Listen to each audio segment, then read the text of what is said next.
il y a des personnes qui étaient déjà là ce matin, donc on continue. On a inauguré tout à l'heure, enfin Odile Bernardi a inauguré la médiathèque André Hellé. Je ne sais pas si vous avez vu la jolie plaque qui a été faite à cette occasion. Donc on continue.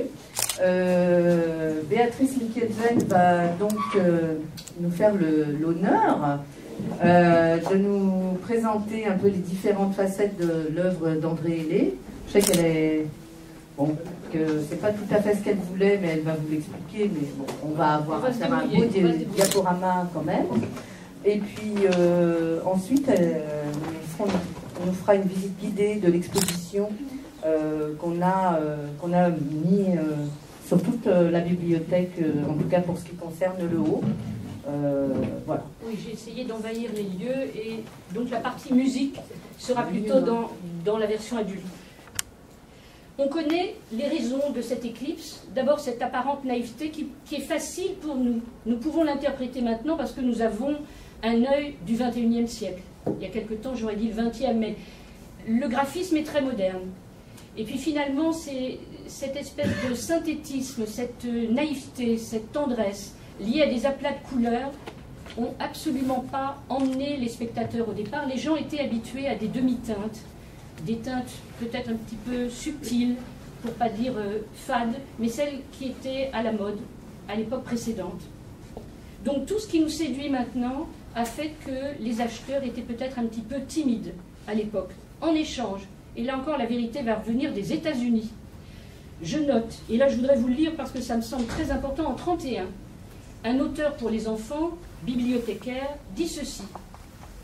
On pourrait croire qu'Hellé fut accueilli comme un prophète dans le paysage morose des livres d'enfants du XXe siècle. Pas le moins du monde. Le public s'en méfia d'entrée de jeu car c'était un moderne, en avance sur son temps. Les ballets russes n'avaient pas encore réussi à accoutumer notre œil à la juxtaposition de couleurs pures utilisées en abondance. En voici un exemple. Très rapidement, en France, les bibliothécaires également, et là je vais citer leur joyeuse, les bibliothécaires enfoncent le clou. Voici ce qu'elles disent en 1936. Quel scandale avait provoqué Hellé?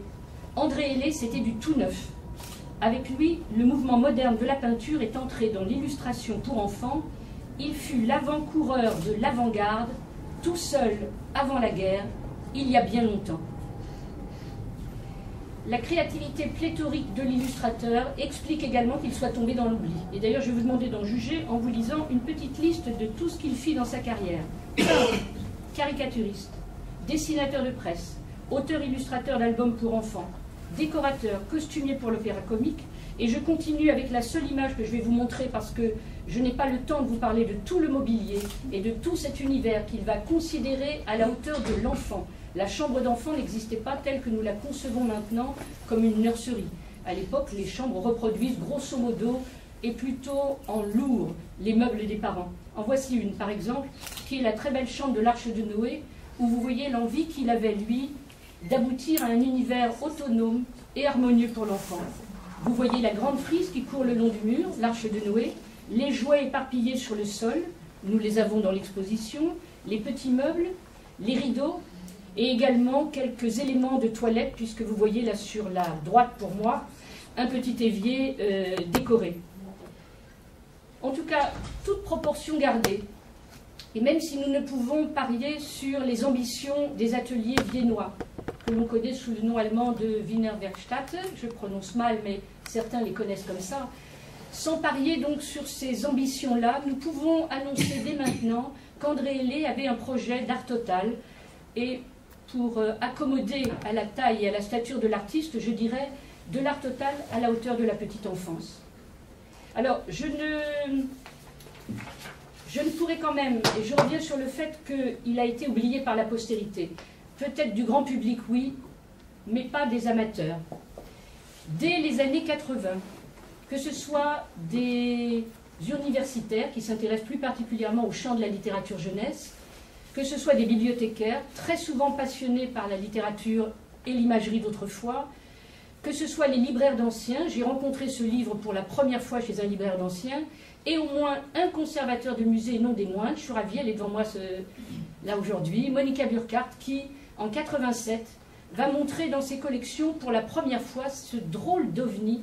Je me suis demandé la première fois que je l'ai vu dans tes vitrines, d'où ça sortait ce jeu-là. Et je me suis demandé, puisque c'était une exposition patrimoniale, comment tu pouvais mettre un jouet de maintenant. J'ai cru que c'était un jouet contemporain. Or, ce jouet datait de 1911. En tout cas, c'est pour vous dire que chacun dans son coin couvait jalousement ce petit André Hellé sans trop réussir à réunir tous les éléments de sa vie. Il y avait bien un puzzle, mais il était disséminé. C'est pour ça qu'en 2009, la date est mauvaise parce que c'est une carte d'inscription à notre association. En 2009, un carteron d'enthousiastes va créer cette association qui n'a que ses propres moyens pour travailler. Les amis d'André Hellé, et je vais les citer pour me faire plaisir, mais aussi parce que pour la plupart ils sont dans la salle. Jacques Dess, libraire d'anciens, qui était là ce matin. Le célèbre Jean-Hugues Malinaud, puisqu'il remplit les rayons de vos bibliothèques jeunesse, vous devez tous avoir ses livres de poésie. Marie-Christine Desrouville, qui est également dans les parages, qui est une chineuse émérite de livres rares et qui nous a apporté cette maquette. Et moi-même, chercheuse et plutôt créatrice de jouets. Je vais nous féliciter maintenant tous, autant conservateurs de musées, bibliothécaires que libraires d'anciens, parce que nous avons à ce jour, et voilà, c'est pourquoi j'ai voulu cette image, le blog des amis d'André Hellé. Vous y verrez très régulièrement, à épisodes plus ou moins longs, mais tout ce que nous trouvons sur l'artiste, nous le mettons en ligne, si possible avec force image.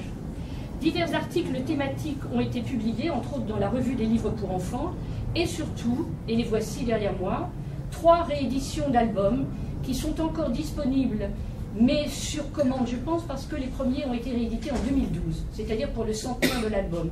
Donc l'histoire de la boîte à joujoux, Drôle de bête, qui est l'excellentissime chef-d'œuvre d'André Hellé, et puis Images drôlatiques aux éditions Michel Lagarde, qui a été préfacée par Jean-Hugues Malinaud. Nous avons également eu la chance qu'un musée, le musée du jouet de Poissy, nous fasse confiance et nous ouvre ses salles magnifiques. Et je remercie Marion qui représente le musée aujourd'hui. Et cette exposition nous a donné la possibilité de faire refaire ces fameux meubles dont je ne pourrais vous parler aujourd'hui. Mais il y aurait bien d'autres expositions, André Hellé et la musique, André Hellé et le meuble, André Hellé et les tissus d'ameublement, André Hellé et les papiers peints, et j'en passe. Donc ce catalogue, je pense qu'il doit en rester chez mon ami libraire, mais ce catalogue a été épuisé très rapidement. Et puis enfin, la BNF. La BNF qui a depuis peut-être 2-3 ans numérisé un nombre incalculable. J'ai compté jusqu'à plus de 20 volumes. Alors, je ne suis pas sûre si nous en sommes à 22 ou 24. Gallica est un site que vous pouvez tous ouvrir sur votre ordinateur. Gallica vous permet de feuilleter in extenso, page à page, tous les livres.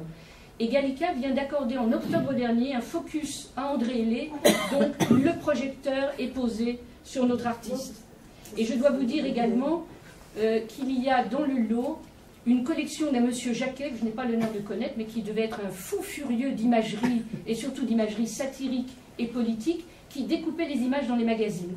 Nous avons en ligne dans la collection de ce monsieur Jacquet, mais si vous tapez André Hellé, elle va apparaître à l'écran, nous avons plus de 226 coupures de presse et couvertures de magazines.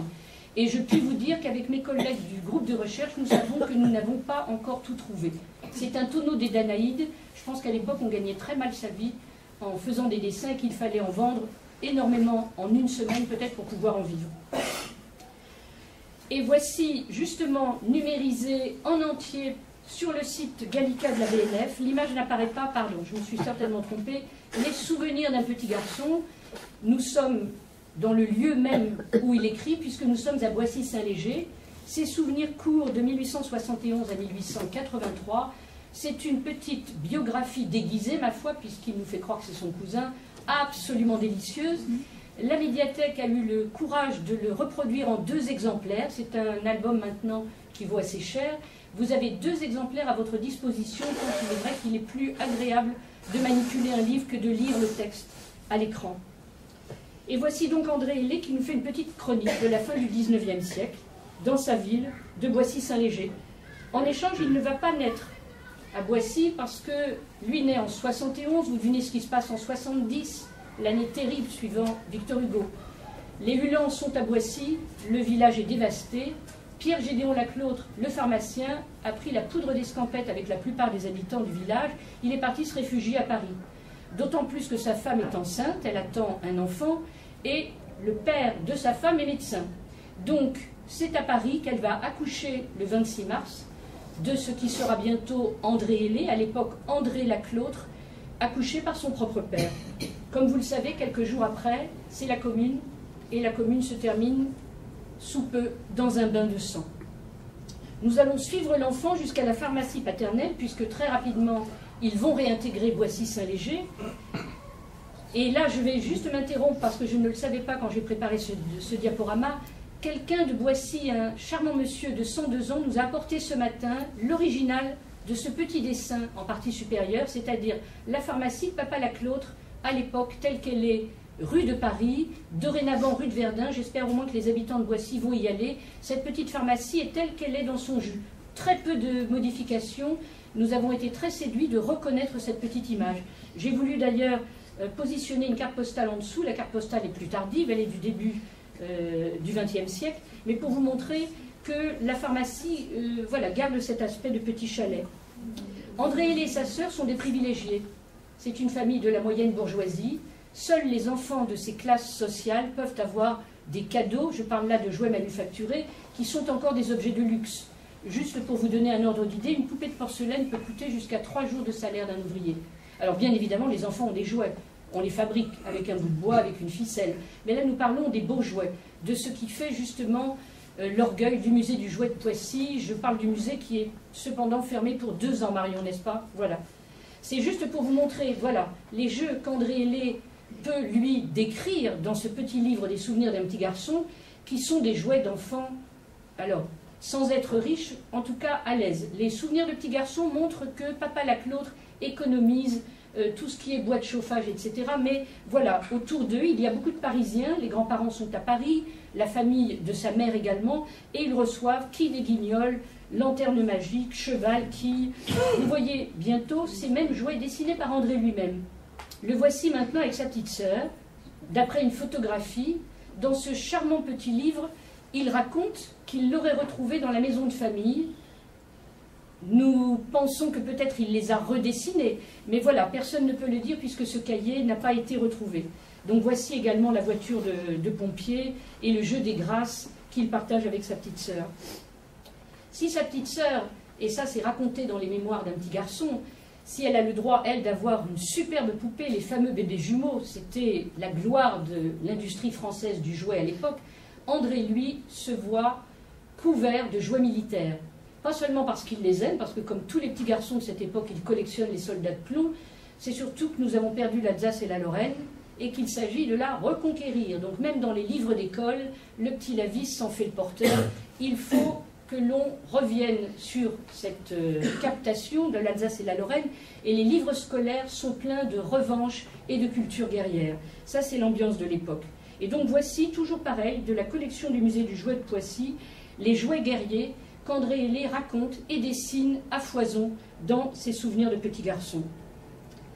Voici d'ailleurs ses propres dessins avec les Afghans, le général autrichien, le Zoulou. On sait que le prince, le fils de Napoléon III, va disparaître justement sous les flèches des Zoulous.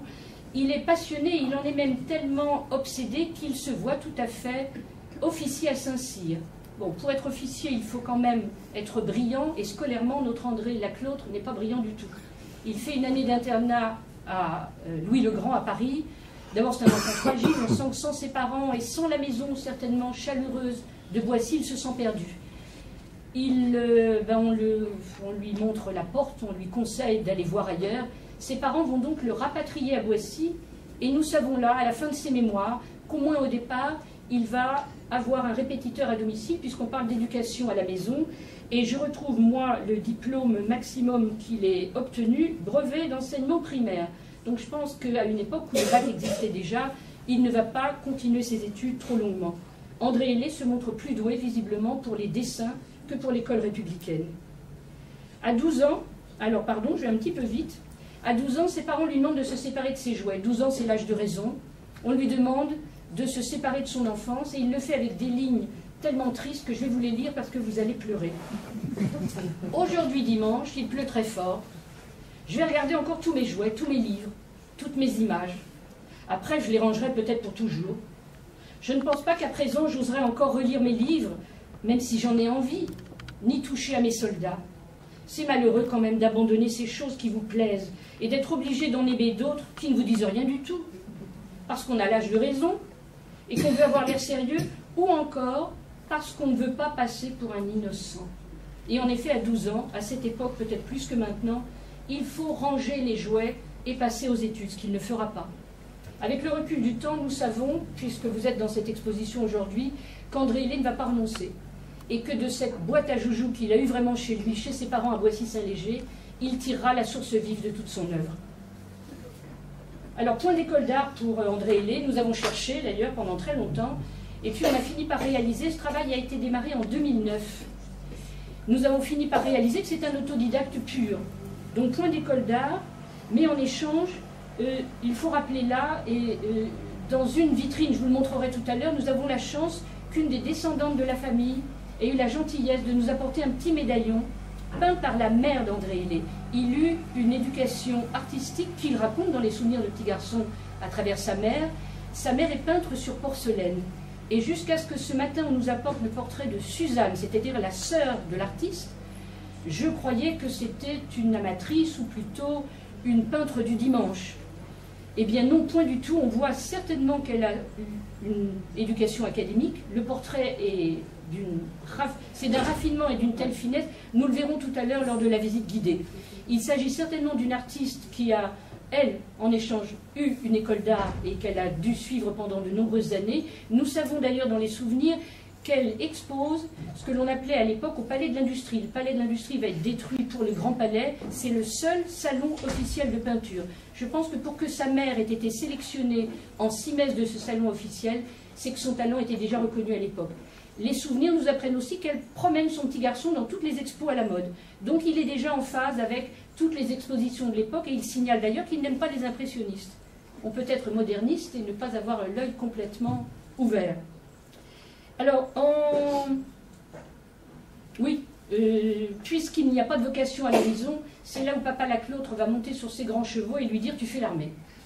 Tu ne sais pas ce que tu veux faire, tu fais l'armée. » J'ai retrouvé sa fiche d'immatriculation militaire et j'ai l'honneur de vous dire qu'il a les cheveux châtains. Vous voulez prendre des notes peut-être. Il a le visage ovale. Il a les yeux marrons et il mesure 1,68 m. Alors j'ai regardé à l'époque, c'est un grand monsieur. Selon nos critères d'aujourd'hui, ça n'est pas le cas, mais là, il domine la moyenne des habitants de Boissy-Saint-Léger. Son régiment va être affecté en Martinique.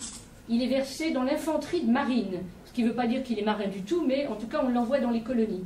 Et puisqu'il s'agit de la Martinique, vous qui aimez les livres d'André Hellé, vous savez que vous y avez vu plein de bateaux.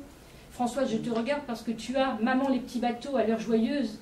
Je crois que c'est toi qui as fait rentrer ce livre, qui est dédicacé aux bibliothécaires de l'heure joyeuse. Il y a énormément de bateaux, de voyages, d'exotisme, et surtout le goût des colonies et des costumes exotiques. Vous le verrez, si ce n'est par ce Marocain qui est sur la table. Il va très rapidement intégrer la Compagnie des Eaux, il en sort tout aussi rapidement, ça c'est un détail que je dois à un des descendants de la famille Laclôtre ici présent. Nous avions un petit trou de quelques années, puisque 3 ans de service militaire, il revient, il nous manquait des années. Eh bien voilà, c'est la Compagnie des Eaux, Michel, je vous en remercie. Et c'est en avril 1893 que nous avons la première signature Laclôtre, donc là nous n'avons pas encore son pseudonyme, en 6 messes du Salon des Incohérents. Alors si nous avions le temps, nous aurions de quoi faire des heures et des heures. C'est mené par Alphonse Allais, c'est des joyeux farfelus. On expose les gens qui ne savent pas dessiner. Ça se voit. Regardez sur ces 2 dessins qui sont au catalogue de 1893, le Béco macabre et les chiens. C'est pas seulement que c'est mal dessiné, c'est que c'est quasiment du plagiat des spectacles d'opéra chinoise qui étaient à la mode à l'époque. André Hellé n'a pas encore trouvé son style, c'est normal. On vient de parler de cette éducation artistique qu'il a à travers sa mère, ce qui ne veut pas dire pour autant qu'il sait encore où se diriger. Ce qui l'amuse en échange, c'est la satire, c'est la parodie, c'est l'anticonformisme. Et il va fourbir ses armes avec ses incohérents pendant quelques années, où il apprend à se moquer de la bonne société. Alors ces dessins ont été présentés en 1993, je n'en ai pas trouvé par la suite. En échange, ce que l'on sait, c'est que dans l'immédiat, il commence une carrière d'illustrateur de presse satirique et humoristique, Et c'est là malheureusement que nous avions, mais je vous en parle parce que vous n'allez pas les voir, nous avions pioché sur cette collection internet de monsieur Jacquet, pardon, je voulais dire Gallica, je reviens en arrière, toute une série de coupures de presse que je ne peux pas vous montrer, l'image n'est pas apparente à l'écran. Tradition du pseudonyme oblige, et là je ne sais pas si la famille Laclautre lui a demandé de changer de nom, mais étant donné les portraits-charges qu'il s'amuse à faire dans tous ses journaux, et la ridiculisation du monde politique, il se pourrait qu'on lui ait demandé de changer de nom, ce qui est l'apanage de tous les grands illustrateurs satiriques à l'époque. La première date à laquelle je relève son pseudonyme, c'est en 1897. Alors je vais balayer tout de suite toutes les élucubrations pour en choisir une, la plus simple qui soit, qui était celle qui était à la mode d'ailleurs. Laclautre, je prends le L. André, je prends le E, et ça me fait L, E. Comme par ailleurs Hélé est la déesse de la marine dans la mythologie grecque, on peut imaginer qu'il y a un petit peu de l'armée au milieu de tout ça. Et je vous ferai remarquer que Hergé a fait la même chose. Georges Rémy, Rémy Georges, Hergé, l'illustrateur de Tintin. L'apprenti humoriste s'emploie évidemment à démultiplier sa palette pour attirer de plus en plus de journaux. Et en 1898, j'en ai déjà compté plus d'une centaine. C'est là où je reviens sur le fait qu'il faut vendre énormément de dessins pour justement pouvoir en vivre. Et c'est pour ça que très souvent, vous allez retrouver le même dessin, parfois avec un commentaire différent, dans plusieurs supports de périodiques. Alors, vous avez tout à l'heure, quand je suis arrivée, on parlait de l'assiette au beurre. Alors voilà, c'était en effet les images de presse qui n'apparaissaient pas. Voici un numéro, l'assiette au beurre va demander 4 numéros complets à André Hélé, c'est de la première à la dernière page, ce qui est très rare. Là, les organisateurs, ou plutôt l'éditeur, va s'adresser à des gens qui ont du poids à l'époque. André Hélé a du poids, il fera donc 4 numéros tout seul. Celui-ci, Les plaisirs interdits, date de 1904. Et comme vous le voyez, sa palette s'apparente à celle de Toulouse-Lautrec. Les dessins sont très durs, les commentaires sont affreux, et en même temps, vous avez là toute cette verve extrêmement virulente qui fait le fruit des dessins de l'époque. Il va très rapidement changer sa palette, justement, parce qu'elle révèle là un petit peu trop l'esprit de la belle époque, et son style commence à s'affermir à partir du début du siècle, tout en rondeur, tout en synthétisme, tout en tendresse. Le sourire n'est pas un ouvrage, n'est pas un magazine pour enfants, c'est un périodique pour adultes, qui s'amuse également à ridiculiser le monde politique. Et comme vous le voyez là, ce sont des couvertures donc, de magazines pour adultes qui se moquent un petit peu des vices du temps, avec ces fameux petits jouets trapus qu'on reconnaît tout à fait de la tradition allemande, puisque ce sont des petits jouets de bois tourné, découpés et peints. Cette ligne claire qu'il va développer à partir de 1904, il la double très rapidement d'un ressort comique qui est justement de transférer tout ce qui se passe dans la presse sous forme de ces petits joujoux d'un sou. Un peu comme La Fontaine se moque des êtres humains et des animaux, Joujou se moque, Hélé se moque de nous à travers ces petits jouets d'une grande lisibilité. Il n'est pas le premier à utiliser les jouets comme vecteur graphique. En échange, c'est le premier peut-être qui le fait avec cette tendresse, cette lisibilité. C'est très accrocheur. Et de fait, c'est à partir de ce début 1900 qu'il sent qu'il a trouvé là et sa voix et son terrain d'élection. Au fur et à mesure, il va quitter le dessin d'humeur, le dessin d'humour, et se consacrer quasiment, pas complètement, mais quasiment exclusivement au monde enfantin. Et puisque je n'ai pas pu vous montrer le menu tout à l'heure, je vous l'annonce, nous allons maintenant parler justement du jouet comme une représentation de sa créativité. Son mode de représentation par le jouet se met rapidement en place et correspond, comme vous l'avez compris, à sa nature profonde. Hélé est resté attaché à son coffre à jouets de Boissy-Saint-Léger. Alors là, nous sommes sur un magazine qui s'appelle La Joie des enfants, que j'ai découvert à l'heure joyeuse voilà de nombreuses années, et qui montrait un concours. C'est la première fois qu'on voit le thème de l'Arche de Noé. Ce concours ne présente là que des petites silhouettes à la mode allemande. Il n'y a pas de travail ni sur le volume, ni sur la peinture. Nous sommes en pleine tradition du jouet allemand, traditionnel par les petits arbres, par l'arche, et par ces petites silhouettes en bois découpé, toutes simples. Vous allez voir un petit peu la manière dont lui va s'en servir. Ce jeu est très rare dans les catalogues de jouets de l'époque parce qu'il appartient à une tradition plutôt protestante. La France est encore plutôt catholique. Les Américains continuent de les appeler des Sunday Toys parce que c'est l'époque où on a le droit de jouer avec des jouets bibliques le dimanche, mais avec aucun autre jouet. Les Allemands en sont très férus. Et là, Monica, tu reconnaîtras ton arche, n'est-ce pas? Voilà les arches allemandes, qui sont des grosses embarcations de bois, absolument magnifiques. Les toits sont ouvrants, celle d'André Hellé va également s'ouvrir pour contenir les 24 animaux en bois découpé. Sauf que là, vous voyez que les animaux d'abord vont par paire. Je vous demande de le remarquer parce que vous serez surpris quand vous regarderez celle de l'artiste. Et vous voyez surtout le nombre incalculable d'animaux qui vont s'amenuisant, puisque nous avons même au premier plan, ces espèces de petites pastilles rouges sont des coccinelles. De la coccinelle, vous passez à la sauterelle et à la petite taupe. C'est absolument merveilleux et nous avons des exemples pléthoriques dans les collections allemandes. Plus largement, le jouet allemand de l'époque domine le marché mondial. Ils ont des traditions ancestrales et ils ont surtout des lois protectionnistes qui leur permettent de passer leurs jouets sans trop de droits de douane, alors que nous ne pouvons pas, nous, franchir la frontière allemande dans l'autre sens. Donc là, il y a toute une organisation avec des comptoirs extrêmement solides en France qui font que la plupart des jouets qu'André Hellé a dû avoir, petits, en tout cas pour ce qui était des jouets de bois, étaient certainement des jouets d'origine allemande de l'Erzgebirge. Il est très entiché de ces jouets, on le verra tout au long de sa carrière et dans tous ses albums. Lire et jouer avec André Hellé, la plupart du temps, ce sont des jouets d'inspiration allemande qu'il retravaillera avec cet œil cubiste. Mais ces jouets l'inspirent tellement qu'en 1908, il sort ce charmant petit livre, Pauvre Joujou cassé, qui montre d'ailleurs qu'il connaît le destin des jouets, puisque les jouets sont faits pour être cassés. Et comme vous le voyez, les constructions s'écroulent, les moulins ne tournent plus, les poupées de Nuremberg perdent leurs jambes. J'ai voulu vous expliquer ces petites poupées de Nuremberg parce que la tradition n'est pas française, même si elle a été après adoptée par un fabricant de jeux de société. Vous les voyez là, ce sont des petites poupées en bois tournées pour ce qui est de la robe, c'est de la composition en partie supérieure. Elles sont montées sur 4 crins. Vous les posez sur un piano, elles se mettent à tournoyer par le simple fait des vibrations de l'instrument. Si vous les mettez sur un espèce de petit tambourin de carton et que vous tapez avec un maillet, elles bougent aussi. André Hellé en est fou.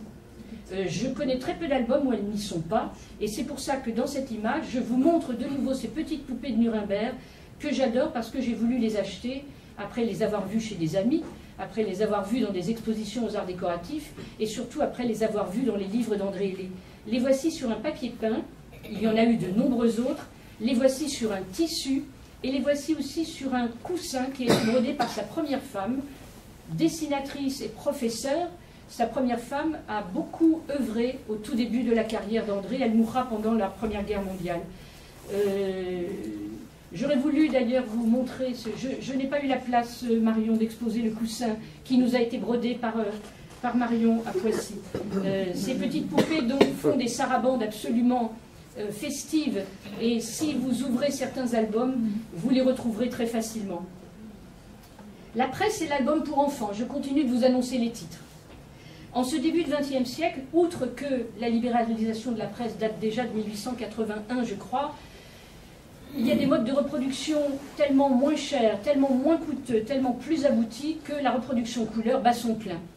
Et la presse enfantine, bien évidemment, va exploser en nombre de magazines incalculables. André Hellé, alors sans compter, j'ai oublié de le dire, mais il est important de le signaler, c'est que les livres de la fin du 19e sont roboratifs, pour ne pas dire très ennuyeux, ils sont très moralisateurs. Là, on jette ça d'un revers de la main, et au contraire, on va pouvoir avancer avec des vrais sujets pour les enfants de ce début du XXe siècle. Voici les premiers magazines de jeunesse où Hellé non seulement œuvrera sur des couvertures, mais sur des pages entières où on assiste au début de la bande dessinée, carrément. Alors, il fait Flores parce qu'il a une imagination débordante. Il va bousculer le dispositif narratif des images compartimentées pour créer des effets comiques et de temps en temps passer des cases bandeaux aux cases verticales, tout simplement pour vous donner l'utilisation d'une lecture immédiate. Il faut que l'enfant puisse réagir tout de suite, sans se casser la tête à se demander ce qui se passe. Et ces lectures sont juste au point de défrichage à cette époque. Il n'y a pas la culture de la bande dessinée que nous connaissons maintenant. pour des albums plus qualitatifs, quand il commence à être courtisé par des éditeurs. Là, l'affaire est différente parce qu'il va affirmer cette ligne claire que nous connaissons également chez Benjamin Rabier. Là encore, il n'est pas le premier à débarrasser l'horizon de la page des arrière-plans. J'ai choisi cette image parce que, justement, l'arrière-plan est quasiment inexistant. Comme vous le voyez également, l'ombre portée n'existe quasiment pas. Seul un épais cerné noir, comme dans les dessins d'enfants, est là pour mettre en valeur ces larges aplats de couleurs. Et au fur et à mesure de l'œuvre, on verra qu'André Hellé ne se soucie même plus de lisser ce que fait le dessinateur professionnel, de lisser ce cerné. Il va le laisser tremblotant, justement pour se rapprocher de la vision enfantine. Et pour que l'enfant, peut-être, on peut l'imaginer, ait envie de s'associer à ce style de dessin. Alors, il aime beaucoup raconter des petites bluettes très désuètes. Le début du siècle ne correspond pas aux livres qui sont maintenant dans la bibliothèque. En échange, il adore les catastrophes et les dérapages. C'est un des premiers, tout comme il le fait avec Pauvre Joujou cassé. Tous les jouets sont cassés de façon lamentable, ce qui est également quelque chose d'assez provoquant pour les parents de l'époque. Là, comme vous le voyez sur cette image, les jeux de mouvement dans la page, il va cerner cette page à l'extérieur avec tout simplement, comme vous le voyez, une voiture folle qui écrase autant les habitants de bois, je précise, que les maisons. Il aime à faire bouger et surtout à provoquer des rires d'enfants avec des situations parfaitement, je dirais, insupportables pour les parents, mais comiques pour les enfants. En 1911, alors en 1911, il est en pleine possession de ses moyens. Je vous rappelle qu'il est né en 1871. Il va publier ce que nous appelons son chef-d'œuvre parce qu'il s'agit d'un livre géant. D'ailleurs, ça n'est pas seulement sur le thème, c'est peut-être sur la sobriété de ces images animalières, sur le format. Le livre est géant. Le papier a été choisi par André Hellé. C'est un verger gris très très inhabituel. Et puis nous pensons aussi que cet album, jusqu'à preuve du contraire, ouvre le banc des premiers livres d'artistes qui sont complètement assumés par l'auteur. André Hellé vient avec la maquette, le texte. Vous voyez qu'il tiendra à ce que sa calligraphie soit reproduite par l'éditeur et il va demander ce qui était l'apanage de cet éditeur, le maître imprimeur Tolmer, qui sait et qui a les moyens financiers d'avoir des ouvrières pour colorier les images au pochoir. Les images sont remmargées, c'est-à-dire qu'elles sont contre-collées. Ce n'est pas directement imprimé sur le papier gris, justement pour que ce côté gris n'entrave pas la beauté des couleurs. Dans la version que nous a fait Mémo en 2012, de la même manière, les images n'ont pas été faites au pochoir. C'est absolument impossible de nos jours. Le livre eût été beaucoup trop cher. Pour qu'il soit accessible, il a quand même été imprimé en 7 couleurs, je crois, pour les images. Et les images ont été découpées et contre-collées dans l'album, ce qui nous a remplis de fierté, bien évidemment. Alors ces 20 planches animalières, dont je vous disais qu'elles sont pour nous au summum de son art, les voici, et vous remarquerez que le fond du papier est utilisé comme une unité à part entière, c'est-à-dire que André Hellé va demander le concours de vos yeux, et il va utiliser par exemple le fond orange de la planche du tigre pour ne vous montrer que les rayures. Lui n'aborde que l'essentiel. Le détail de la silhouette animalière ne l'intéresse pas du tout. Il s'adresse à des petits. Vous pourrez lire les textes qui sont reproduits et qui sont en simèse de l'exposition. Nous les avons accrochés. Les 20 images sont au mur et vous pourrez lire les textes si vous en avez envie. Donc pour le crocodile, là encore le fond du papier est noir. C'est votre œil qui va retravailler le corps du crocodile, puisque lui ne va se soucier de reproduire que les écailles. De la même façon pour la girafe, qui ressemble à une feuille séchée, il ne va s'attacher qu'à ses taches. Pareillement, la vache, avec ses taches brunes, montrera un ventre quasiment vide, mais votre œil fait le complément, n'est-ce pas? En vitrine, vous les verrez tous les trois sous l'arche de Noé en bois. Nous vous présentons les 3 couvertures d'un seul et même album. Je passe rapidement, mais je vous raconte tout de même ce petit détail. Les 2 premières couvertures sont de sortie simultanée en 1911. 1911, la première version Drôle de bête va sortir pour le grand public. L'autre version, qui a fait l'objet du choix de l'affiche à Boissy, nous ne voulions pas faire la même chose que Poissy, l'autre version est celle du printemps.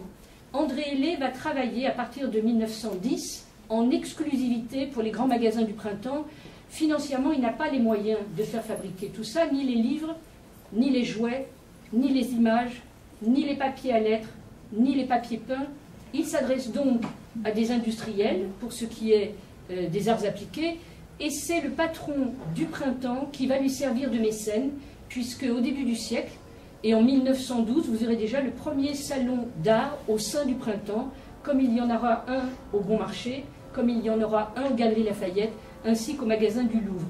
Chaque grand magasin veut se targuer d'aller vers une espèce... Alors, il ne s'agit pas de pièces uniques, c'est des pièces semi-industrielles, mais il faut qu'elles soient référentes à des artistes reconnus, comme André Hellé pour ce qui est du rayon jouet. Quant à la dernière, c'est le même album, encore une fois, avec une autre couverture. Je suppose qu'à l'époque, il fallait étonner les parents. Et il s'agit donc des mêmes 20 planches animalières, avec une couverture que j'adore, puisqu'on voit le singe qui fait l'objet d'une des planches, en train de dessiner Monsieur Tigre, dont la queue se balance comme des guillemets. En fait, les deux animaux font presque des guillemets au titre Grosse bête et Petite bête. S'en suivra un cycle extrêmement fécond pour André Hellé, que l'on voit partout. Sur tous les champs, il est présent, sur tous les champs, il innove, il invente, et la plupart du temps, je me répète, autour du thème du jouet. Outre les innombrables planches de journaux enfantins, qui sont assaillies de joujoux d'un sou, nous en avons vu tout à l'heure. Voici en tout cas, je fais une petite sélection, mais de livres dont le titre déjà est transparent. Pauvre joujou cassé, Les 28 jours de Thomas Boisblanc, La boîte à joujoux, nous la verrons plus précisément tout à l'heure, French Toys, La geste héroïque des petits soldats de plomb, Dutchy Doll's Doing, c'est donc des histoires de petites poupées hollandaises, et Histoire de quilles en bois, qui est avec Drôle de bête, un de mes préférés, pour ne pas dire l'autre sommet dans la carrière de l'artiste. Voici ce qu'il dit en conclusion de Quilles en bois. Des jouets naissent, des jouets meurent, et leur histoire se ressemble beaucoup. Pour cet album, comme pour la plupart des autres, André Hellé en a écrit le texte, autant que les images, autant que la mise en page, autant que la maquette. Et si c'est un très bon illustrateur et un très bon concepteur, c'est un piètre écrivain. Et je pense qu'en partie, nous pouvons imaginer que s'il est passé un petit peu à la trappe, c'est parce que ces textes, non seulement sont désuets maintenant, époque oblige, mais qu'ils n'étaient pas super bien écrits. Et alors on peut s'en étonner parce qu'il a été rapporteur de la section du livre au Salon d'automne pendant plus de 30 ans. Ce qui veut dire que pendant 30 ans, il correspond et il communique avec tous les grands auteurs de l'époque. Il rencontre Loti, il va illustrer La Maison des Aïeuls, il rencontre De Rem, il rencontre Giraldi. C'est pas un hasard, c'est les seuls livres qui sont très bien écrits. Pour les autres, nous nous attachons plus à l'imagerie et à cette tendre naïveté qui fait qu'on regarde une image sans trop se poser de questions sur le texte. Au-delà du livre, et nous avons essayé de l'exposer sur les murs de la bibliothèque en agrandissant les images. Hellé va envahir tous les secteurs papier. Là, ce sont des images commandées par le ministère de l'Instruction publique en 18, donc juste avant la fin de la guerre. Ils sont distribués en quantité innombrable dans les écoles. Il y en a même eu sous forme d'affiches. Et comme vous le voyez, c'est pour apprendre aux enfants à économiser. Alors, les enfants, souvent, avaient un petit jardin dans les écoles pour se nourrir eux-mêmes. Réservons les transports pour le front, économisons le papier, ne laissons perdre ni les bouteilles ni la ferraille. Mais encore une fois, ce sont des petites images gouléantes, et avant que de lire le texte, nous subissons ce charme de ces très jolies couleurs et de ce dessin très simple à lire et très facile à comprendre. J'ai une passion pour les petits papiers.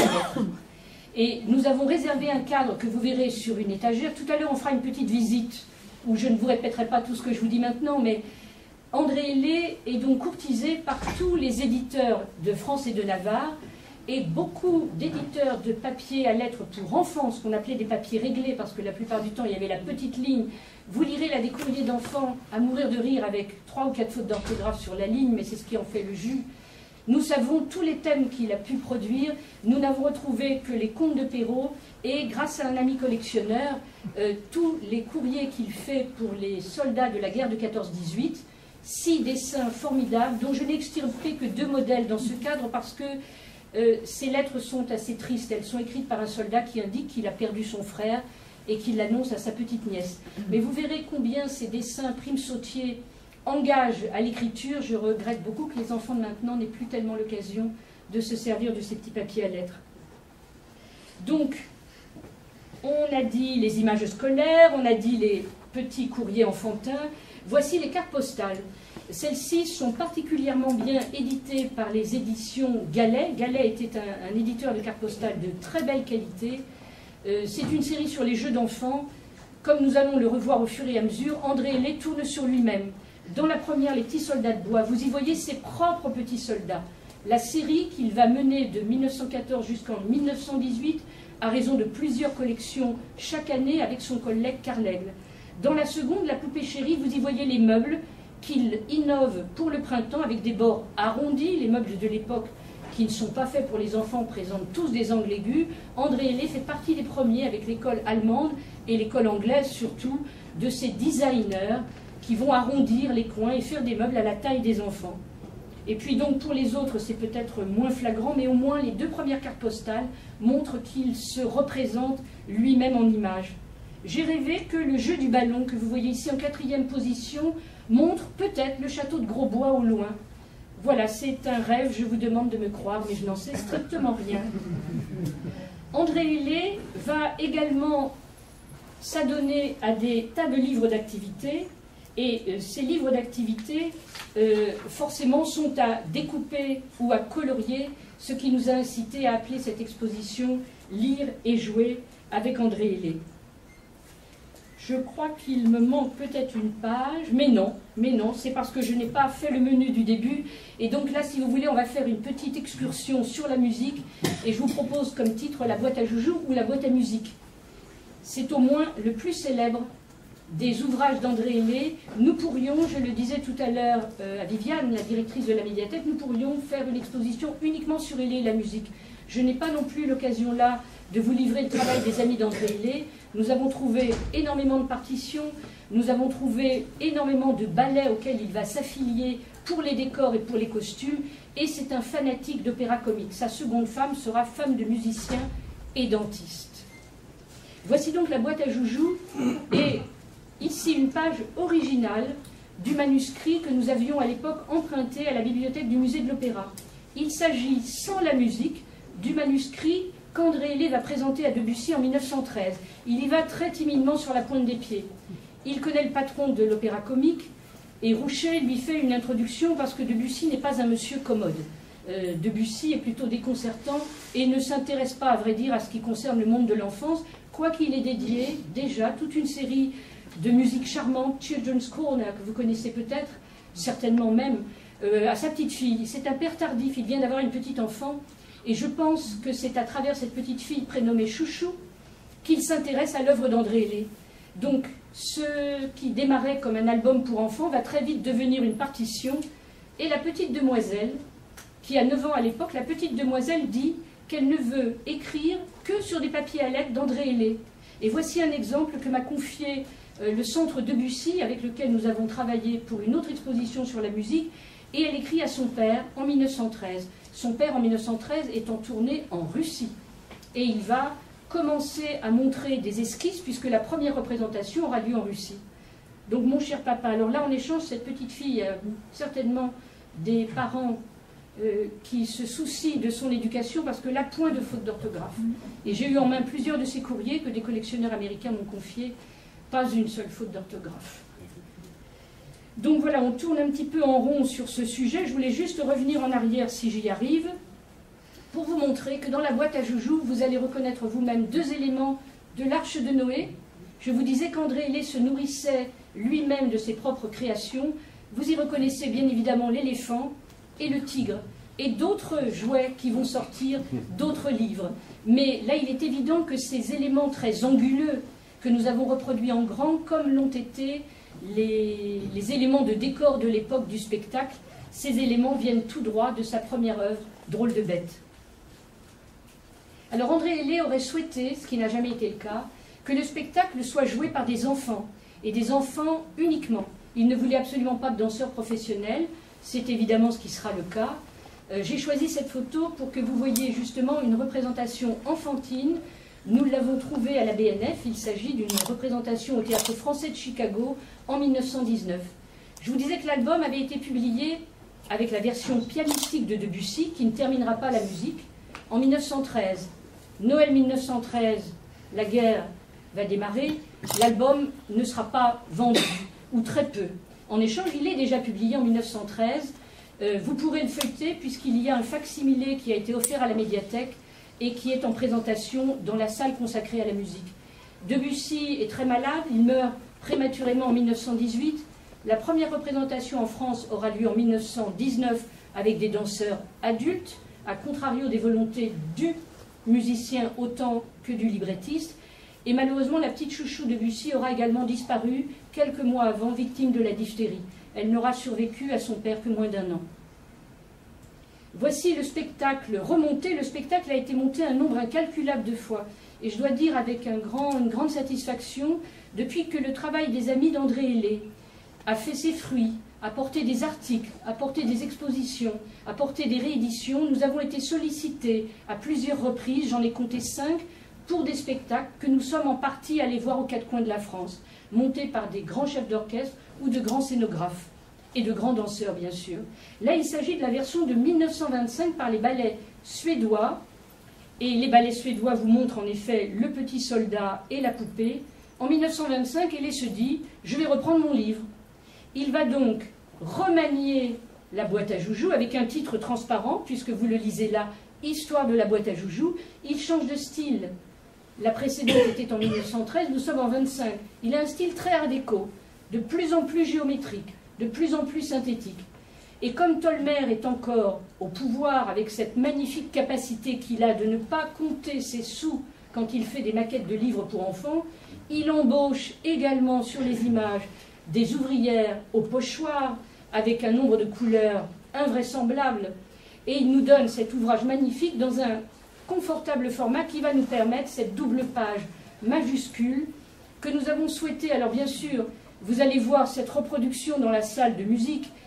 C'est une double page de la réédition. Je n'ai pas osé découper mon album et vous m'en excuserez, mais de toute façon ma version est très délavée. Vous avez là un tableau à part entière. André Hellé ne se situe pas là comme un petit illustrateur de livres d'enfants, mais comme un artiste et un artiste peintre. Et je signale par là même qu'en 25, il obtient, au titre des arts décoratifs, la Légion d'honneur. Si vous regardez en partie haute, vous avez, comme dans le premier boîte à joujoux, le triangle amoureux. Le polichinelle, la poupée, le soldat. Ils vont donc se taper dessus à qui mieux pour l'amour de la reine. Et ils sortent de cette fameuse boîte à joujoux, dont je ne vous ai pas encore parlé, en pain déroulé, qui étaient simplement les boîtes d'emballage de l'époque. C'est des boîtes en pain qui sont encore utilisées en Allemagne, un petit peu peut-être pour les touristes, puisque j'ai aimé il y a encore quelques années les retrouver. C'est ce que vous trouvez encore en France dans les boîtes de Madeleine. Vous voyez ces boîtes de Madeleine oblongues, en bois déroulé. Là, nous avons un phénomène de zoom arrière absolument exceptionnel, puisque vous voyez tous ces blocs géométriques, on se croirait chez Fernand Léger, qui ont l'air de bousculer complètement la boîte à joujoux. Et puis en bas, et j'adore cette image où les lettres majuscules vont procurer une espèce de frisson par un embouteillage monstre sur le titre. Une espèce de perspective accélérée qui méritait en effet d'être conçue comme un tableau et que nous irons revoir tout à l'heure dans la salle de musique. Comme à l'accoutumée, André Hellé va se citer lui-même dans les pages. Il va citer ses propres jouets. C'est donc un procédé d'autocitation qu'il reprendra tout au long de sa vie. Les quilles, le garde anglais, le moulin, les animaux de l'arche de Noé. Je vous les cite, mais ils sont tous en vitrine. Nous avons fait une sélection de façon à ce que vous puissiez voir par rapport au nombre de vitrines que nous avions. Bien évidemment, nous aurions pu en remplir bien d'autres, mais nous avons pris les jouets les plus symboliques qu'André Hellé va positionner dans tous ses albums. Cet album a été réédité, donc je vous le disais, et il est disponible à la médiathèque, vous allez pouvoir l'ouvrir et le feuilleter. Renouveau du jouet artistique, rentrons dans le plein du sujet, puisque c'est vraiment ça son cœur de cible. C'est l'affaire de sa vie. C'est certainement l'expression la plus intime de ce petit maître qui découvre sa vocation à travers son amour du jouet. C'est aussi l'expression d'une époque. On veut se débarrasser des jouets allemands, on veut produire un jouet plus national, et ça se passe bien avant 14, c'est ce qu'on appelle le renouveau du jouet artistique français que j'ai découvert dans une expo aux arts décoratifs il y a maintenant bien des années. c'est l'époque aussi où les grands magasins vont inventer la publicité. Et tous ces patrons d'industrie de s'adresser aux meilleurs illustrateurs et peintres de l'époque pour demander des affiches et des catalogues. Voici la première. Oups, non, la voici, je l'avais passée, excusez-moi. La première, c'est en 1909. Monsieur Laguilloni, donc grand patron des magasins du printemps, demande à Hellé, alors c'est un catalogue que je ne trouve pas depuis des années, mais je crois que peut-être une amie d'André Hellé est venue avec ce catalogue qu'elle a trouvé il y a quelque temps, et c'est pour ça que vous voyez en partie droite pour moi, c'est peut-être gauche pour vous. Bon, vous voyez une espèce de petite bande dessinée qui fait le prix de ce catalogue rarissime. Non seulement vous avez là les petites poupées de Nuremberg dont je vous parlais tout à l'heure, les pieds sont un peu agrandis, mais ces petites poupées qui vrombissent sur les pianos, mais en partie droite, vous avez une petite bande dessinée que je n'ai pas pu reproduire en entier. Chaque page du catalogue vous raconte l'histoire des jouets qui atterrissent au rayon de jouets du printemps. Nous demanderons à notre amie Françoise de le feuilleter elle-même peut-être pour que nous ne l'ayons pas tous en main, mais elle pourra vous le montrer puisqu'elle l'a apporté exprès cet après-midi. Donc l'époque veut mettre une note d'art dans tout ce qui concerne l'enfant. Et bien évidemment, c'est parce qu'il y a ce mouvement favorable qu'André Hellé va se laisser entraîner. Il est invité dans tous les salons à la mode, dans tous les salons artistiques, et il participe surtout aux grandes expositions de l'époque, puisque des sociétés vont se former, des collectionneurs ouvrent des collections de jouets anciens, ce qui est assez rare, en tout cas ce qui est nouveau pour l'époque.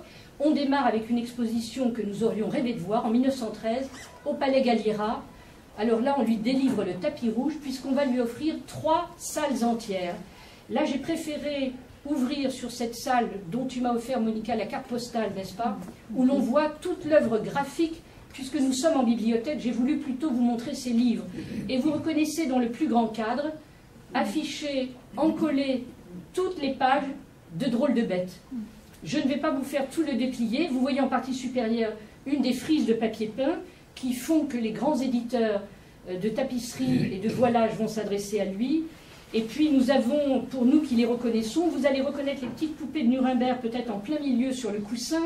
Je ne peux pas vous donner tout le détail, mais à défaut d'un cadre, nous savons maintenant ce que retiennent tous ces encadrements. En partie basse, le roi s'en va en guerre. Là, nous voyons qu'André Hellé est un héritier direct de Carandache. Ce sont des plans uniquement de bois découpé. Il n'a pas encore travaillé les formes, il n'a pas encore trouvé ce qui va faire le secret de ces petits jouets. Voici donc pour 1913. Là, 1915. 1915, la guerre est déclarée. Nous avons déclaré la guerre aux jouets Bosch, entre guillemets. André Hellé va faire partie de toutes ces expositions qui, aux États-Unis, vont demander aux Américains d'arrêter d'acheter des jouets allemands.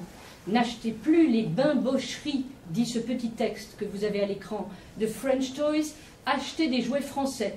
Bien évidemment, pour ce qui concerne un des textes, puisqu'il s'agit d'un collectif de textes pour la plupart concernant le jouet, celui-ci parle des petits soldats de plomb et André Hellé va mettre ces petits soldats de bois. Nous avons en vitrine ici à Boissy une étagère entière où vous allez pouvoir revoir ces petits soldats que je n'ai pas pu emprunter à un musée, mais que nous avons reproduits spécifiquement pour vous, ou plutôt nous avons augmenté à chaque fois que nous sommes dans une nouvelle bibliothèque, nous rajoutons un régiment ou quelques éléments. Et vous les reconnaîtrez, n'est-ce pas, puisqu'ils sont tous en vitrine. Vous remarquerez l'artilleur sénégalais en haut. Voilà, on commence la guerre avec des chevaux et on va la terminer avec des avions. En 1916 et 1917, les arts décoratifs, le musée LUCAD, l'Union des arts décoratifs, va consacrer 2 expositions au bénéfice des mutilés de guerre.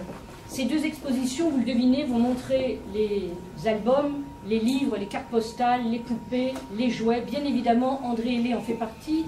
Et là, j'ai sélectionné, pour ne pas répéter sur les jouets, j'ai sélectionné une série de cartes postales sur les champs nationaux des Alliés qui vous montrent également un petit peu comment, alors qu'il est engagé au service du camouflage, André Hellé va continuer tout au long de la guerre à produire et des magazines avec des affiches très propagandistes et des livres pour enfants et des jouets avec son collègue Karl Legge.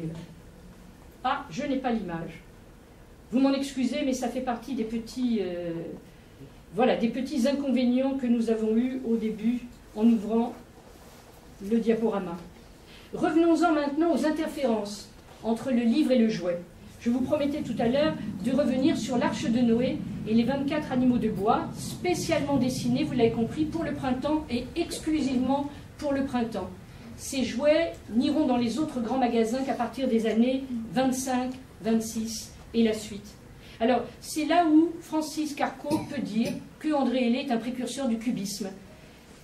Je vous montre surtout, puisque là, l'arche, pour vous, tombe parfaitement dans votre œil, ce pourrait être un petit jouet en plastique, les formes sont tellement synthétiques et géométriques qu'on les comprend tout de suite. Pour l'époque, il me manque peut-être l'image du catalogue, je voulais l'image du catalogue. Ah, c'est celle qui me manque, visiblement? Oui. Bon, alors je regrette, malheureusement. J'aurais voulu vous montrer les jouets du catalogue qui étaient tous très chichiteux, très coûteux, très compliqués, et qui sont en parfait désaccord avec ces jouets tellement sobres que les gens ont dû se demander ce que c'était. Je peux même imaginer qu'ils n'ont pas eu le succès qu'on leur a accordé par la suite. Donc André Hellé va négliger le détail, nous l'avons dit tout à l'heure pour ses illustrations, il en fera de même pour le jouet. Je voulais vous montrer ce petit dessin où nous avons en 3 plans voulu accéder à ce qui fait un petit volume.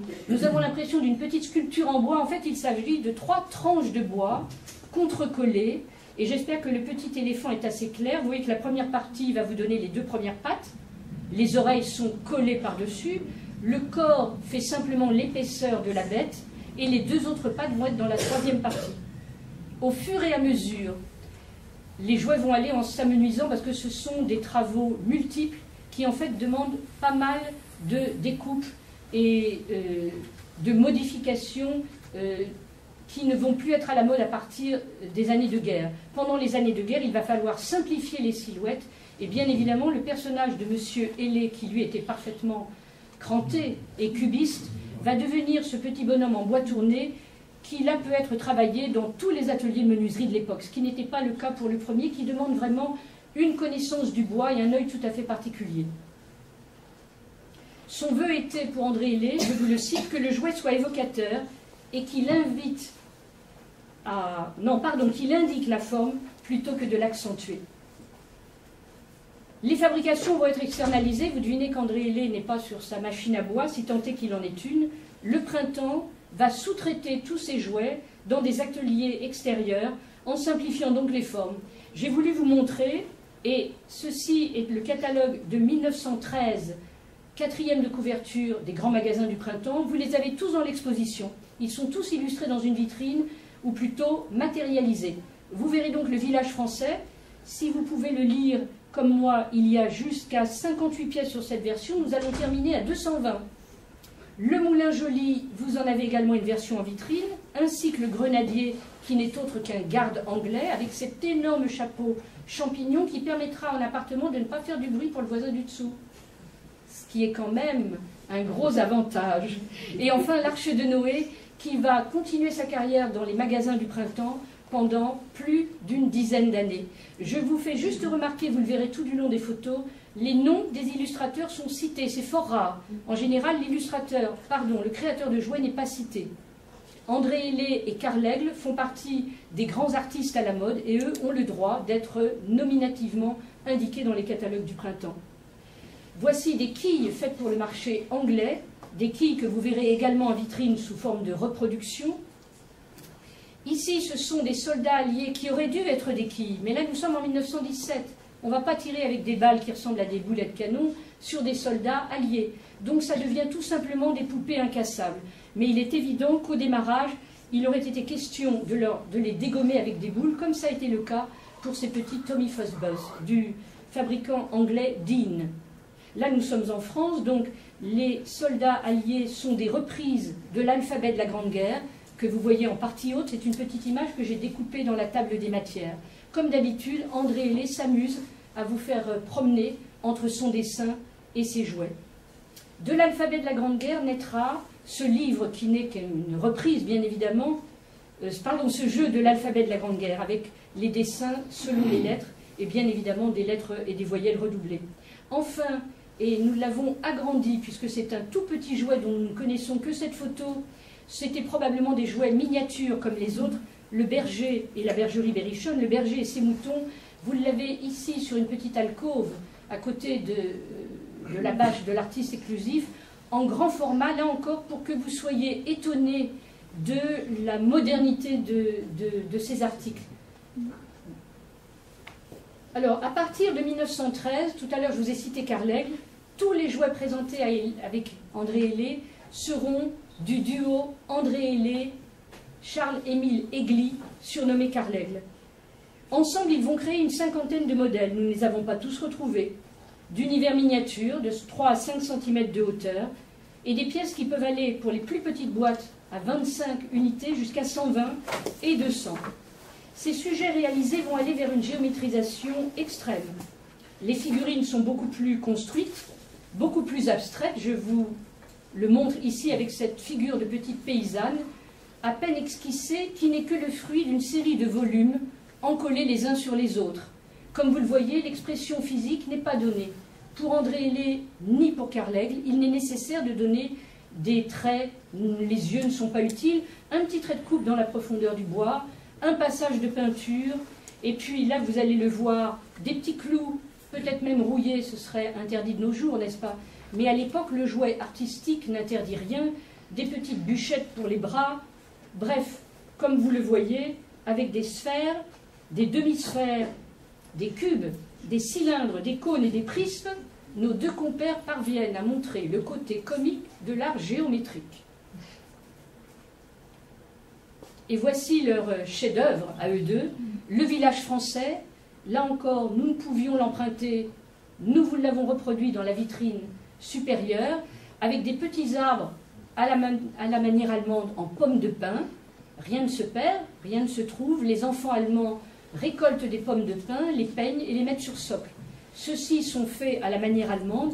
André Hellé en fera d'autres, bien évidemment, dans ses compositions, mais il est intéressant de voir que les premiers jeux sont souvent affiliés à ces petits arbres. Et là, on assiste à un petit univers bruissant de minuscules personnages, ce pourquoi, à mon avis, on ne les retrouve pas.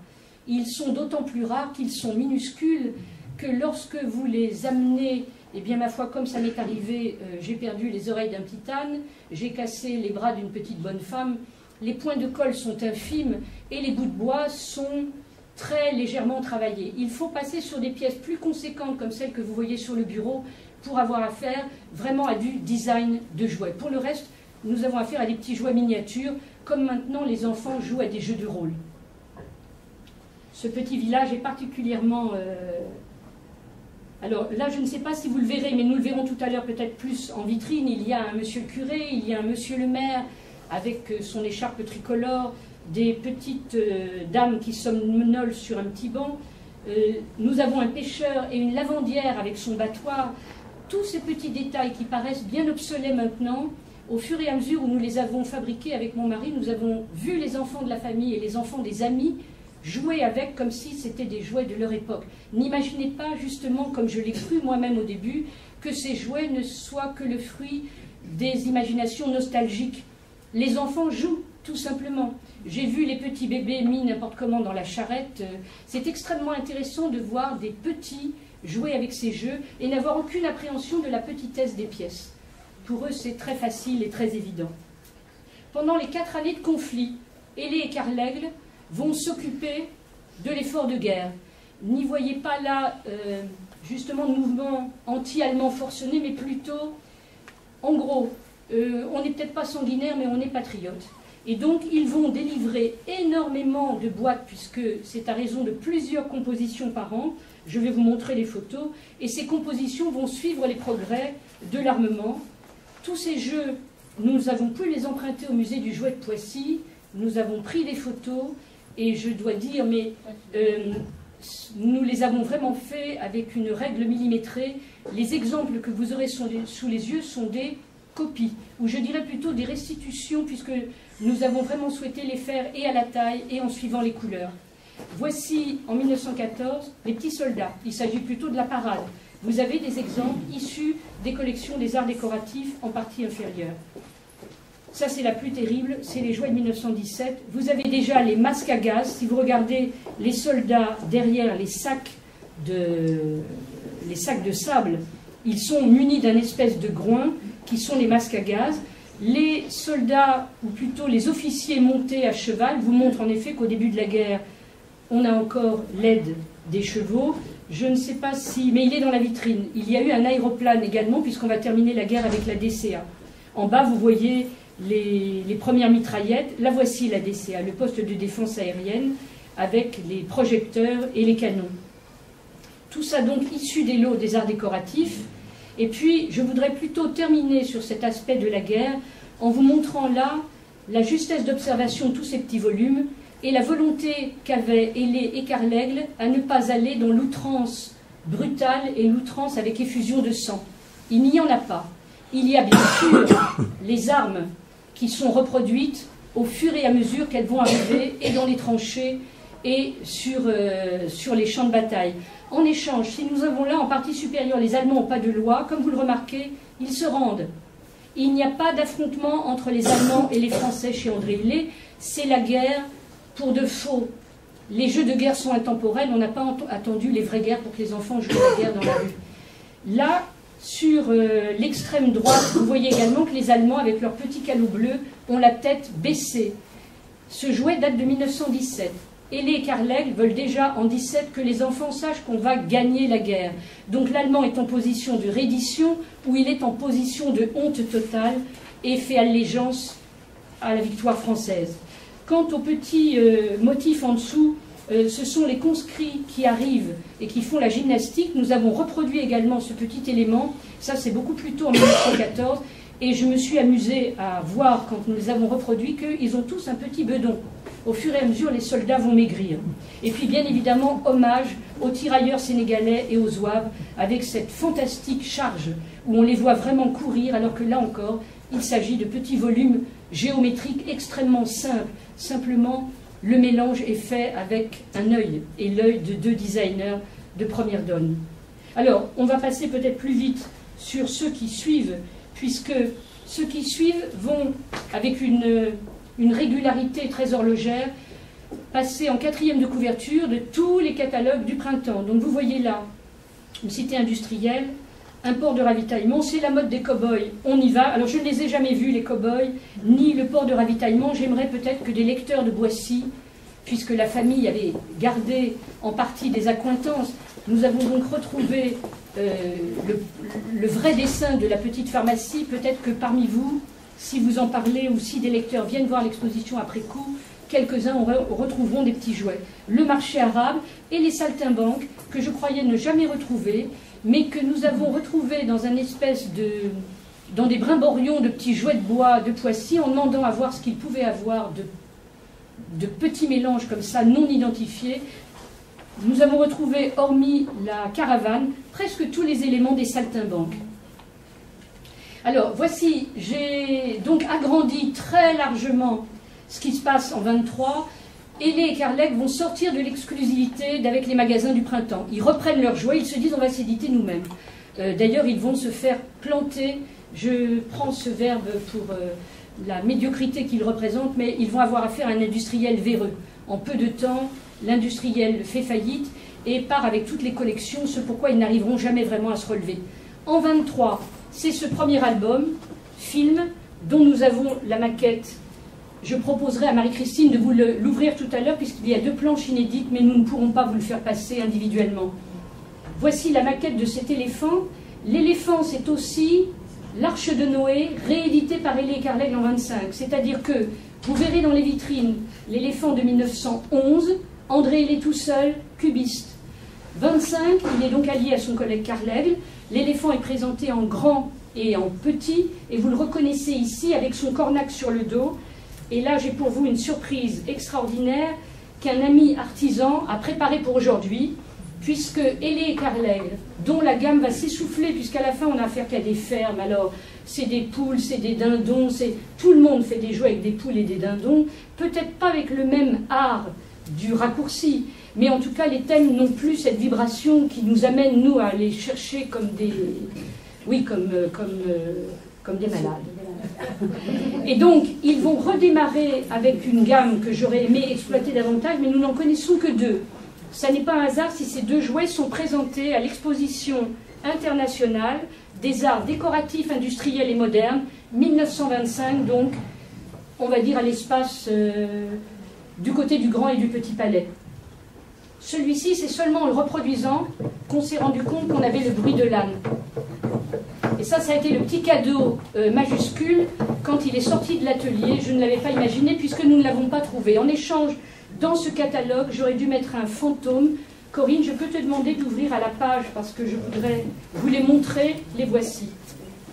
Voici donc, et ils en ont fait certainement d'autres. Simplement, nous ne pouvons nous aller que vers ceux qui sont nominativement attribués à ces deux artistes. Donc voici le cornac et l'éléphant, l'éléphant étant à peu près l'image de marque de nos deux collègues, puisqu'ils s'en servent pour un catalogue que nous n'avons jamais retrouvé. L'étiquette qui est à côté, vous le devinez, je l'ai agrandie également, et je l'ai agrandie parce que c'est un collègue suisse. Carleg, les Suisses, c'est un collègue suisse qui l'a trouvé collé dans un livre de Carleg. Les jouets, je l'ai posé là en pointe de diamant à côté de l'affiche, et voici l'éléphant, pour vos yeux, donc en première donne, puisque je l'ai reçu hier. Je n'ai pas eu le temps de le peindre et je ne vais pas le peindre car ce collègue Ludi Jouet, qui est un professionnel du jouet, ce n'est même pas de la menuiserie. Mon mari me disait hier que c'était de la bijouterie.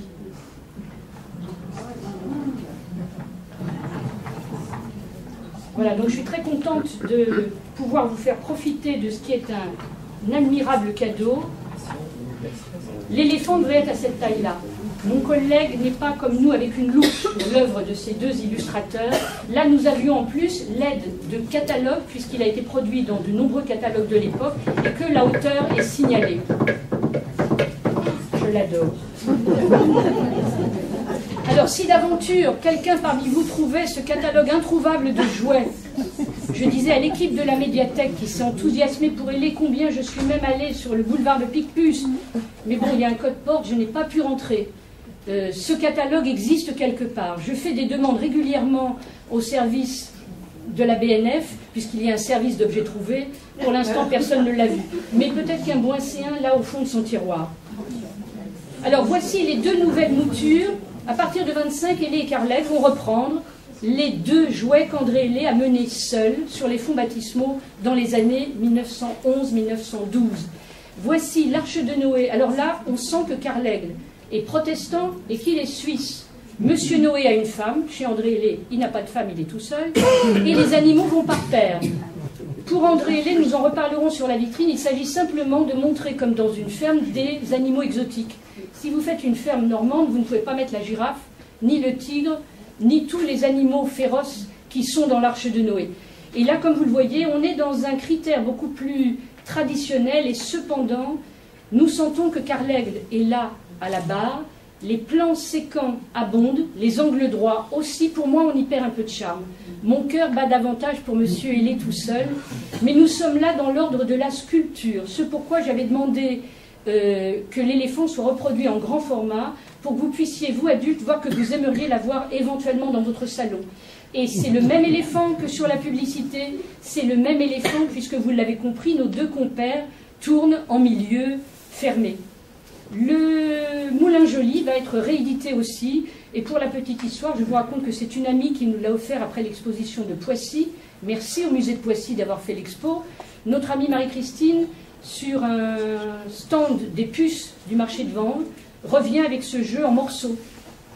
Nous reconnaissons tout de suite les pièces et nous enthousiasmons, et en le remontant, puisque le socle n'existait plus, le mécanisme ne travaillait plus comme il faut, nous découvrons ce que nous ne savions pas non plus, d'après un catalogue, qu'en tirant la petite ficelle, et vous avez là un petit sac qui date de l'époque, les ailes du moulin tournent. Donc non seulement le petit sac de meunier va monter, mais les ailes du moulin vont tourner. C'est d'une poésie telle que je regrette de ne pouvoir ouvrir toutes les vitrines, mais au moins avons-nous sorti ces deux-là pour vous les montrer. Alors voici, en plus grand peut-être je l'espère derrière vous, le Marocain sur son âne. Dans l'exposition d'ailleurs il est débaptisé du catalogue. Ils ont préféré, je pense, esprit colonialiste à mettre en dégradé, je le suppose. Ils l'ont nommé En promenade. Et depuis que ce Marocain sur son âne a été créé en bois, je le retrouve dans des salles d'exposition, toujours dans cette grande exposition à 25, des arts décoratifs industriels et modernes. Ils sont là pour montrer une chambre d'artistes de l'époque, Lucie Renaudot, pour ceux d'entre vous qui la connaissent. Tous les jouets sont André Hélé, hormis une poupée.